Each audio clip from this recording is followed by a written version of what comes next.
Hello ಪ್ರಿಯ ವೀಕ್ಷಕರೇ, ಎಲ್ಲರೂ ಹೇಗಿದ್ದೀರಾ? ನಾನು ನಾರ್ಮಲಾಗಿ ಇರೋದಕ್ಕೆ ಟ್ರೈ ಮಾಡ್ತಾಯಿದ್ದೀನಿ ಭಾಳ. ಅದು ಗೊತ್ತಿಲ್ಲ ಎಷ್ಟು ತಗೊಳುತ್ತೋ ಅಂತ. ಇವತ್ತು ವಿಡಿಯೋ ಅಪ್ಲೋಡ್ ಮಾಡೋದು ಬೇಡ ಅಂದ್ಕೊಂಡೆ, ಆದರೂ ಯಾಕೋ ನನಗೆ ಡೈವರ್ಷನ್ ಬೇಕಾಗಿತ್ತು ನನ್ನ ಡಿಸ್ಟರ್ಬೆನ್ಸಿಂದ. ಅದಕ್ಕೋಸ್ಕರ ಇವತ್ತು ಹಾಕ್ತಾಯಿದ್ದೀನಿ. ಇದು ನಿನ್ನೆದೇ ಕಂಟಿನ್ಯೂಯೇಷನ್ ವಿಡಿಯೋ. ನಿನ್ನೆ ಶುರು ಮಾಡಿದ್ದೆ ಅಲ್ಲ, ಅದನ್ನು ಇವತ್ತು ಕಂಪ್ಲೀಟ್ ಮಾಡ್ತಾಯಿದ್ದೀನಿ. ಇದು ಸೇಮೇ, ಆದರೆ ಅದು ಮುಂದೆ ಮುಂದೆ ಹೋಗ್ತಾ ತುಂಬ 3D ಥರನೇ ಕಾಣುತ್ತೆ ನೋಡಿದ್ರೆ. ನಾನು ತುಂಬ ಬರುವಾಗ ಕೆಳಗಡೆ ಮಾಡೋದ್ರಿಂದ ಮೇಲ್ಗಡೆ ಸ್ಟೇರ್ಸ್ ಹತ್ತು ಬರುವಾಗೆಲ್ಲನೂ ಅಬ್ಸರ್ವ್ ಮಾಡ್ತಾಯಿದ್ದೆ, ಇದು 3D ಥರ ಕಾಣುತ್ತಾ ಏನು ಅಂತ. ಅದು ಹಾಗೆ ಕಾಣಿಸ್ತಾ ಇದೆ. ಆಮೇಲೆ ಇದನ್ನು ನೋಡ್ತಾ ಇದ್ದರೆ ನನಗೆ ಏನು ಅನ್ನಿಸ್ತಾ ಇತ್ತು ಅಂದರೆ, ರೈತರು ಒಂದೊಂದು ಸ್ಟೆಪ್ಪು ಬೆಳೆ ಬೆಳೆದಾಗಲೂ ಅದು ಹೇಗಿರುತ್ತೆ ಅಂತ. ಫಸ್ಟು ಅದು ಒಂದು ಸ್ವಲ್ಪ ಎಲೆಗಳೆಲ್ಲ ಬಂದಾಗ ಬೆಳೆದು ಡಾರ್ಕ್ ಗ್ರೀನ್ ಥರ ಕಾಣುತ್ತೆ. ಆಮೇಲೆ ಸ್ವಲ್ಪ ಡಲ್ಲಾಗಿ ಆಮೇಲೆ ಹೂವು ಎಲ್ಲ ಬರೋದಕ್ಕೆ ಶುರು ಆದಾಗ ಎಲ್ಲೋ ಆಗುತ್ತಲ್ಲ, ಅದೇ ಥರ ಇದು ಅನ್ನಿಸ್ತಾ ಇತ್ತು ನನಗೆ. ಅದರಿಂದ ಇದನ್ನು ಬೇಕಾದರೆ ರೈತರೇ ಇದೆ ಎಲೆಗಳೇ ಅಂತ ಹೇಳ್ಬೋದು. ಆಮೇಲೆ ಅದು ನನಗೆ ಯಾವಾಗ ಇಷ್ಟ ಆಗ್ತಾಯಿತ್ತು ಅಂದರೆ, ಅಜ್ಜಿ ಮನೆಗೆ ಹೋಗುವಾಗ ಅದು ಫುಲ್ಲು ಒಂಥರ ಗದ್ದೆ ಭತ್ತದ್ದು. ಆಗ ಅವರೆಲ್ಲ ಬೆಳೀತಾ ಇದ್ದಿದ್ದನ್ನು ಬಸ್ಸಲ್ಲಿ ಕಾಣಿಸೋದಲ್ಲ, ಆಗ ಅದೇ ನನಗೆ ನೆನಪು ಬರ್ತಾಯಿತ್ತು ಇದು. ದಯವಿಟ್ಟು ಕ್ಷಮಿಸಿ, ನಾನು ಏನಾದರೂ ತಪ್ಪಿ ಬೇರೆ ಏನೇನಾದರೂ ಮಾತಾಡಿದ್ರೆ. ಅದು ಕಾನ್ಸಂಟ್ರೇಟ್ ಮಾಡೋದಕ್ಕೆ ಟ್ರೈ ಮಾಡ್ತಾಯಿದ್ದೀನಿ, ತುಂಬ ಆಗ್ತಾಯಿಲ್ಲ. ಒಂಥರ ಬೇಜಾರಿನ ವಿಷಯನೇ. ಆಮೇಲೆ ಒಂದು ಸ್ವಲ್ಪ ಬೇಜಾರು ಅಂತಂದರೆ, ಏನಾದರೂ ಇಂಡಿಯಾಕ್ಕೆ ಹೋಗೋಕ್ಕಾಗಲ್ಲ, ಪದೇ ಅದೇ ಪ್ರಾಬ್ಲಮ್ಮು. ಎಲ್ಲದನ್ನು ಹಾಗೆ ಇಟ್ಕೋಬೇಕು. ಆಮೇಲೆ ಬೇಜಾರು ಅಂತಂದರೆ, ಮಾವ ನನ್ನ ಮಗುವಿಂದನೂ ನೋಡಿದ್ದಾರೆ ಅನಿಸುತ್ತೆ, ನೋಡ್ಕೊಂಡಿದ್ದಾರೆ ಅವರೇ. ಎಲ್ಲ ಹೇಳ್ತಿದ್ರು. ಒಂದು ಸಲ ಅಂತೂ ಎಲ್ಲ ಹೇಳ್ತಾರಲ್ಲ, ಏನೋ ಮಲಗಿರುವಾಗ ಅವರು ತೊಟ್ಲಲ್ಲಿ ಹಾಕಿ ಮಲಗಿಸಿದ್ರಂತ ಅಮ್ಮ. ಆಮೇಲೆ ಏನೋ ಕೆಲಸ ಮಾಡೋದಕ್ಕೆಲ್ಲ ಹೋಗಿದ್ದಾರೆ. ಅಷ್ಟರೊಳಗೆ ಏನೋ ಸ್ಕಾರ್ಪಿಯನ್ ಚೇಳು ಬಂದು ನನ್ನ ಇದ್ರ ಹತ್ರನೇ ಇತ್ತಂತೆ. ಆಗ ಅವ್ರ ಮಾವ ನೋಡಿ ಅದನ್ನು ಓಡಿಸಿರೋದು ಎಲ್ಲ ಮಾಡಿರೋದು ಎಲ್ಲ ಅದೆಲ್ಲ ನಾನು ನೋಡದೇ ಇದ್ದಿಲ್ಲದೆ ಇರ್ಬೋದು, ಆದರೂ ಎಲ್ಲರೂ ಹೇಳ್ತಿದ್ರಲ್ಲ, ಅದೆಲ್ಲ ಸ್ವಲ್ಪ ಬೇಜಾರು. ಆಮೇಲೂ ಅವ್ರ ಜೊತೆ ತುಂಬಾ ಕ್ಲೋಸ್ ಆಗಿದ್ದೆ ನಾನು. ಒಂಥರ ಮಾವ ಇದು ಅಕ್ಕನ ಮಗಳು ಅನ್ನೋ ಆ ಥರ ಇರಲಿಲ್ಲ. ಒಂಥರ ಏನೋ ತುಂಬ ಇದ್ರಾಗಿ ಹೇಗೆ ಹೇಳಬೇಕು ಅಂತಲೇ ಗೊತ್ತಾಗ್ತಾಯಿಲ್ಲ. ಅವರು ಏನೋ ಲಾಸ್ಟ್ ವೀಕು ಫ್ರೈಡೇ ಏನೋ ಹಾಸ್ಪಿಟ್ಲಿಗೆ ಅಡ್ಮಿಟ್ ಮಾಡಿದ್ದು. ನಂಗೆ ಗೊತ್ತಾಗಿದ್ದು ಸಂಡೇ ಹೇಳಿದ್ರು ನಂಗೆ ಅಕ್ಕ. ಆವಾಗಲಿಂದ ಒಂದು ಸ್ವಲ್ಪ ಬೇಜಾರು. ಆಮೇಲೆ ಈಗ ಏನು ಎಲ್ಲ ಸಪೋರ್ಟಿಂಗ್ ಸಿಸ್ಟಮ್ನ ತೆಗೆದುಬಿಡೋಣ ಅಂತ ಹೇಳಿದ್ರು. ಆಮೇಲೆ ಮತ್ತೆ ಪುನಃ MRI ಕರ್ಕೊಂಡು ಹೋಗಿದ್ದಾರೆ, ನೋಡೋಣ ಇರು ಅಂತ ಹೇಳೋರು.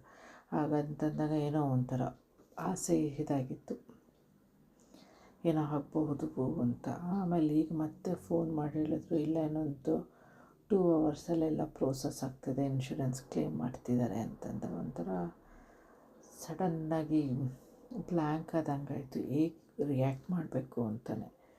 ಅದು ಇದಾಗ್ತಾ ಇದೆ ಅಷ್ಟೇ. ಅದಕ್ಕೆ ಮಾತಾಡೋದಕ್ಕೂ ಆಗ್ತಾಯಿಲ್ಲ, ಆದರೂ ಟ್ರೈ ಮಾಡ್ತಾಯಿದ್ದೀನಿ ತುಂಬಾ. ಎಲ್ಲ ಅನ್ಕೋಬೋದು ಹೊರ ದೇಶದಲ್ಲಿದ್ದರೆ ಏನೋ ಒಂದು ಸ್ವಲ್ಪ ಎಲ್ಲ ಆ ಥರ ಏನಿದಿರಲ್ಲ ಅಂತ.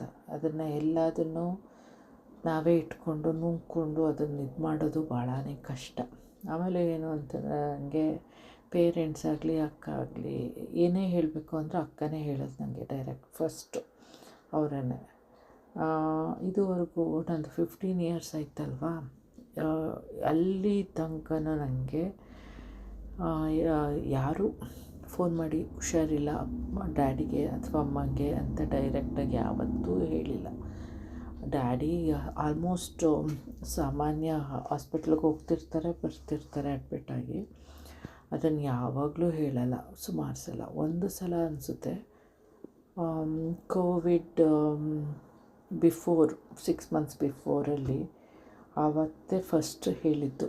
ಬೆಳಗ್ಗೆಯಿಂದ ಟ್ರೈ ಮಾಡಿದ್ದಾರೆ ಫೋನ್ನ ಅವರು. ಸಂಡೇ ನಾನು ಸಿಕ್ಕಿಲ್ಲ. ಸಾಮಾನ್ಯ ಸಂಡೇಸು ಮನೇಲಿರಲ್ಲ ನಾವು, ಮಕ್ಕಳು ಕರ್ಕೊಂಡು ಹೊರಗಡೆ ಹೊರಟೋಗ್ತೀವಿ. ಆ ಥರ ಹೋಗಿದ್ದೀನಿ. ಸಂಜೆ ರಾತ್ರಿ ಬಂದು ನೋಡಿದ್ದೀನಿ ಫೋನ್ನ, ಆದರೆ ಮಾಡೋದಕ್ಕಾಗಲಿಲ್ಲ. ಮಕ್ಕಳಿಗೆ ಊಟ ಮಾಡಿ ಮಲಗಿಸ್ಬೇಕು, ನಾಳೆ ಸ್ಕೂಲಲ್ಲ ಮತ್ತೆ ಮಂಡೇ ಅಂತ ಸುಮ್ಮನೆ ಆಮೇಲೆ ಮಾಡೋಣ ಮಕ್ಕಳು ಮಲ್ಕೊಂಡ್ಮೇಲೆ ಅಂತ. ಆಮೇಲೆ ಬಂದು ಮಕ್ಕಳನ್ನ ಮಲಗಿಸಾದ್ಮೇಲೆ ಫೋನ್ ಮಾಡಿದ್ರೆ ಆಗ ಹೇಳಿದ್ರು ಡ್ಯಾಡಿ ತುಂಬ ಸೀರಿಯಸ್ ಇದ್ದಾರೆ ಅಂತ. ಆಗ ಏನು ಮಾಡೋಕ್ಕಾಗ್ದೇ ಆಗ ನಾನು ಹೋದೆ ಇಂಡಿಯಾಕ್ಕೆ. ಅದೇ ಫಸ್ಟ್ ಟೈಮು. ಹಾಗೆ ಆಮೇಲೂ ಏನೋ ಒಂಥರ hospital night time mid night phone ಬಂತು ಅಂತಂದರೆ ಭಯ, ಫೋನ್ ಎತ್ತಕ್ಕಾಗ ಭಯ, ಒಂಥರ ಕಾಲ್ ಬಂತು ಅಂದ್ರೇ ಭಯ ಶುರು ಆಗೋಗುತ್ತೆ, ಒಂಥರ ಭಯ, ಹಿಂಜರಿಕೆ ಎಲ್ಲ. ಆಮೇಲೆ ನಾನು ಆಲ್ಮೋಸ್ಟು ಯಾವಾಗಲೂ ನನ್ನ ಫೋನು ಸೈಲೆಂಟ್ ಮೋಡಲ್ಲೇ ಇರುತ್ತೆ. ಏನಕ್ಕೆ ಅಂತ ಏನು ಇದಾದರೂ ನಂಗೆ ಸಡನ್ನಾಗಿ ಗೊತ್ತಾಗೋದು ಬೇಡ ಅಂತ ನಾನೇ ಹಂಗೆ ಮಾಡಿರ್ತೀನಿ. ಆಮೇಲೆ ಒಂದೇ ಸಮ ಈ ಸೋಷಿಯಲ್ ಮೀಡಿಯಾ ಎಲ್ಲ ಇರೋದ್ರಿಂದ ಅದು ಸೌಂಡ್ ಕೊಟ್ಟಷ್ಟು ಟಣ್ ಟಣ್ ಟಣ್ ಅಂತ ಬರ್ತಿರುತ್ತಲ್ಲ, ಅದು ಒಂದು ಸ್ವಲ್ಪ ಅವಾಯ್ಡ್ ಆಗಲಿ ಅಂತ ಹಾಗೆ ಮಾಡ್ತೀನಿ. ಅದು ಒಂಥರ ಬೇಜಾರು ಅಷ್ಟೇ.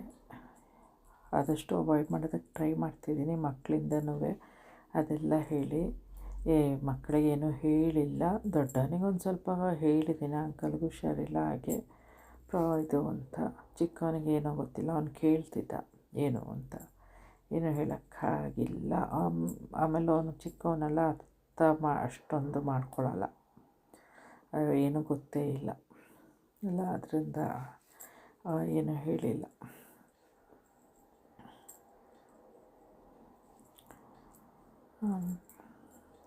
ಜೀವನ ಶಾರ್ಟ್ ಅನಿಸುತ್ತೆ. ನಾವೇನೋ ಅಂದ್ಕೋತೀವಿ, ಏನೋ ಹಾಕ್ತೀವಿ, ಎಲ್ಲಿಂದ ಏನೋ ತೊಗೊಂಡೋಗ್ತೀವಿ ಅಂತ ಏನೂ ಇಲ್ಲ. ಖಾಲಿ ಬಂದಿದ್ವಿ, ಖಾಲಿ ಹೋಗಬೇಕು. ಅದರ ಮಧ್ಯ ಅಪ್ ಆ್ಯಂಡ್ ಡೌನು, ಅದನ್ನು ಹೇಗೆ ನಿಭಾಯಿಸ್ತೀವಿ, ಇದು ಮಾಡ್ಕೊಂಡಿರ್ತೀವಿ, ಅದೇ ಈ ಜೀವನ ಅಷ್ಟೇ, ಏನೂ ಇಲ್ಲ. ಒಂದೊಂದು ಸಲ ಅನಿಸುತ್ತೆ ಜೀವನ ಅಂದರೆ ಏನಕ್ಕೆ ಅಷ್ಟೊಂದು ಗುದ್ದಾಟ, ಜಂಜಾಟ, ಅದು ನಮ್ಮದು ಇದು ನಿಮ್ಮದು, ಬೇಡ ಅವ್ರಿಗೆ ಕೊಡೋದು ಬೇಡ, ಇವ್ರಿಗೆ ಕೊಡಬೇಕು ಬೇಡ ಅಂತ ಏನು ತೊಗೊಂಡೋಗಲ್ಲ. ಅದೇ ಒಂಥರ ಅದೇ ನನಗೆ ಫಸ್ಟು ಬೇಜಾರಾಗಿದ್ದು ಯಾವಾಗ ಪುನೀತ್ ರಾಜ್ಕುಮಾರ್ ಇದಾದಾಗ ಅನಿಸುತ್ತೆ. ಆಗ ಅಂತೂ ಫಸ್ಟು ಏನೂ ಅನ್ನಿಸ್ಲಿಲ್ಲ ನನಗೆ. ಅಕ್ಕನ ಮಗ ನೆಫ್ಯೂನೇ ಮೆಸೇಜ್ ಮಾಡಿದ್ದು ಹೀಗೆ ಸೀರಿಯಸ್ ಅಂತ.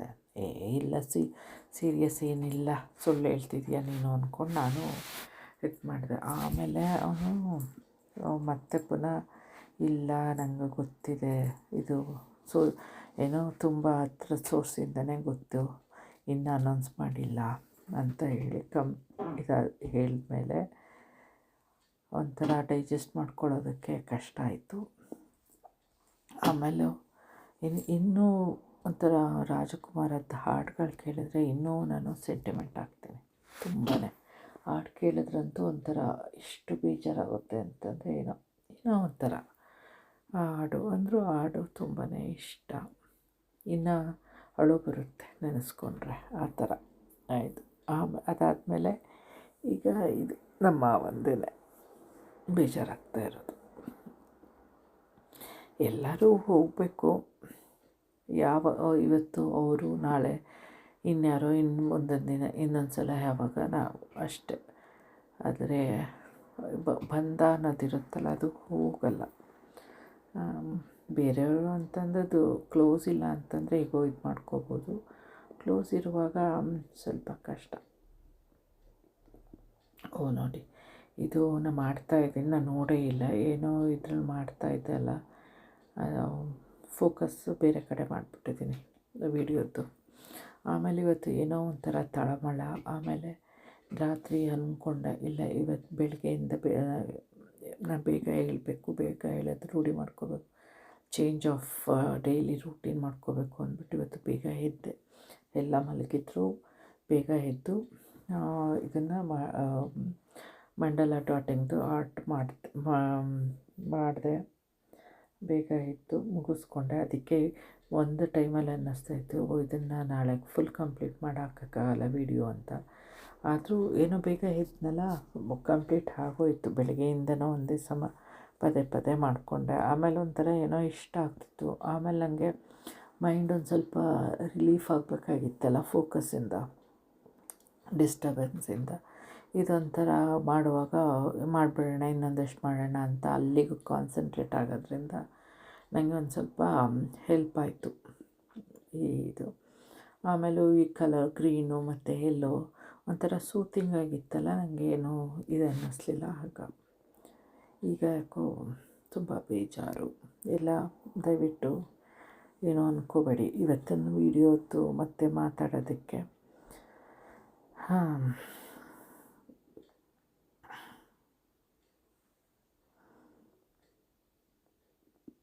ನೋಡಿ, ಬ್ಲ್ಯಾಂಕ್ ಆಗೋದು ಹೇಗೆ, ಏನು ಮಾತಾಡಬೇಕು ಅಂತಲೇ ಗೊತ್ತಾಗ್ತಾಯಿಲ್ಲ.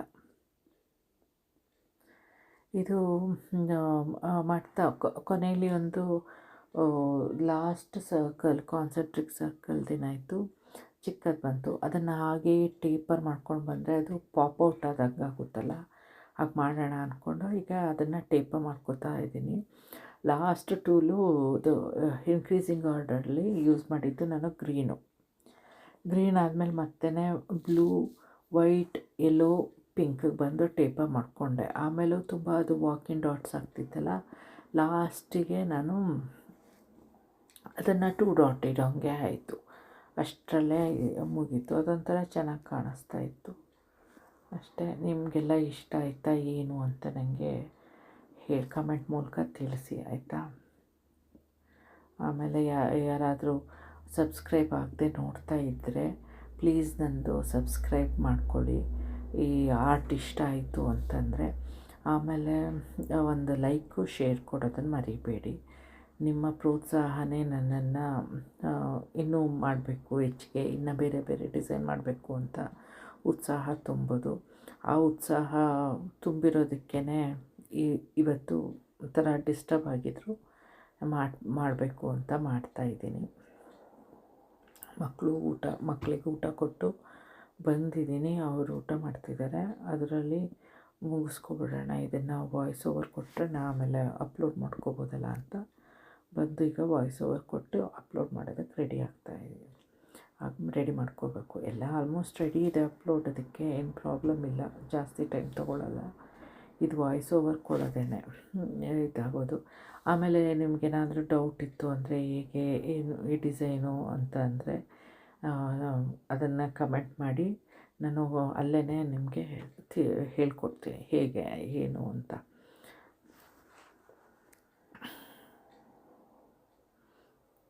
ಯಾವ ಥರ ಟೆಕ್ನಿಕ್ಕು ಈಸಿ ಆಗುತ್ತೆ, ಯಾವ ಥರ ನಿಮ್ಮ ಇದನ್ನು ಇಂಪ್ರೂವ್ ಮಾಡ್ಕೋಬೋದು, ಕಂಫರ್ಟಬಲ್ ಇದನ್ನು ಅಂತ ಹೇಳ್ತೀನಿ.